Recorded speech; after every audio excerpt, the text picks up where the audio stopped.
Every single one of these civilian dead, Israel claims were human shields. So there's nothing to condemn. It's not their fault. It's the fault of Hamas. Nothing to answer for, no pressure to stop, no accountability. We're just supposed to take their word for it. This is repeated without question by corporate media.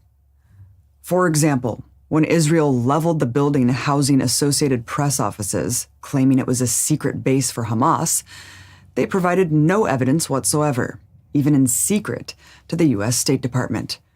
But CNN, instead of grilling Israel about the claim, instead grilled the Associated Press about turning a blind eye to Hamas. The human shield narrative is really the only defense Israel and the U.S.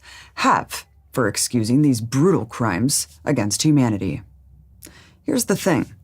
Claiming civilians you kill are human shields is not some sort of get-out-of-jail-free card. Why is it up to Israel to determine if their actions are war crimes or not?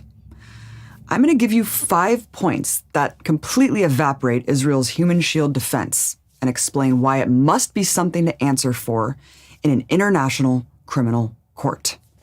Point 1. Israel provides no evidence that there are human shields. So far, the best they can do is share these photoshopped images.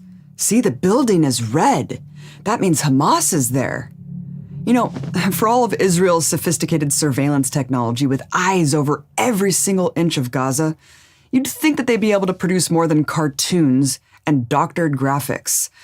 In fact, the only proof they have provided so far are fake videos of Hamas rockets in residential areas. On May 15th, the IDF published a video of an Israeli training operation using a Hamas decoy, but claimed it was an actual Hamas missile launcher near civilians. In another lie, Netanyahu's spokesman tweeted a video claiming it was Hamas firing rockets next to an apartment building. Turns out this was a video from 2018 in Syria. So where's the actual evidence? If they cannot provide any, their claims must be investigated and brought to a trial. Even if there was evidence that Israel was hitting legitimate military targets, it still is illegal to kill such an outrageous amount of civilians. And you can't legally blow up a hospital, even if there are militants nearby. Either way, Israel should not be allowed to be above the law. Point 2. We shouldn't take Israel's claims of human shields at face value, because they have an extensive history of lying about it. I think the most irrefutable example are their killings at Gaza's Great March of Return, which we documented in our film, Gaza Fights for Freedom. At this Great March, Israeli snipers directly targeted and killed 183 unarmed demonstrators, including 35 innocent children at these protests, journalists marked press, medics performing medical aid, a man in a wheelchair, and so many more. But Israel said they were all human shields, so it was all legitimate. Here's where they really exposed themselves. According to international law, human shield applies to civilians as collateral damage when you're targeting military forces in combat. But at the Great March protests, there were no militants, nobody shooting at Israelis, nobody with weapons, no targets remotely connected to military operations. So if all of those children, medics, journalists, and disabled people were human shields, who were they shielding? Even when they killed celebrated female medic Razan al-Najjar, they released a propaganda video saying she was a human shield. But shielding what? Under no circumstances would killing that many civilians at an unarmed protest, with the defense that they were human shields for non-existent military targets, hold up for a second in a war crimes tribunal. Today, Israel relies on the fog of war to make this claim seem possible. But just 2 years ago, Israel showed an irrefutable pattern of lying about human shields, and now they have zero credibility. Point 3. According to Israel's own definition of human shield, every man, woman, and child in Gaza is a human shield. They claim that anyone in the vicinity of not only Hamas missile sites, but Hamas offices, Hamas individuals, is a human shield. This includes Hamas members who are sleeping at home with their families and the surrounding houses. This includes anyone within a mile of any Hamas institution, which is literally all of the 2 million people who live there. Look, Hamas is the government of Gaza. Therefore, any civilian infrastructure is considered Hamas infrastructure, everything from transportation to healthcare. So anyone in the vicinity of those things or people can be killed with impunity. Even Israel's Minister of Defense confirmed that this is indeed their view, stating on May 18th that, quote, no person, area, or neighborhood in Gaza is immune from airstrikes. How is it in any way acceptable that Israel can categorize every human being in Gaza a legitimate target? And if you take Israel's logic far enough, they could kill everyone in Gaza, and it would be justified. Point 4. If you accept Israel's definition of human shield, then you have to accept that Israel is using human shields as well. Armed Israeli soldiers are everywhere among civilian areas. Not only that, but their military bases are nestled in densely populated residential areas. For example, the Israeli Defense Forces' main headquarters is smack dab in the middle of a residential sector of Tel Aviv and a major shopping center. Does anyone accuse Israel of using human shields?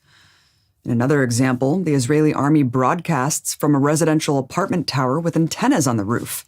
If Hamas leveled that building, does anyone doubt it would be deemed a war crime? What we have here is a double standard. Israel wants the human shield defense for them to be any civilian they kill. But for any civilian killed by Hamas, it's a war crime. You know, the purpose of international laws of war is to create a standard that's applied to all sides equally. But Israel and the United States have a different view, that the rules only apply to their enemies. Point 5.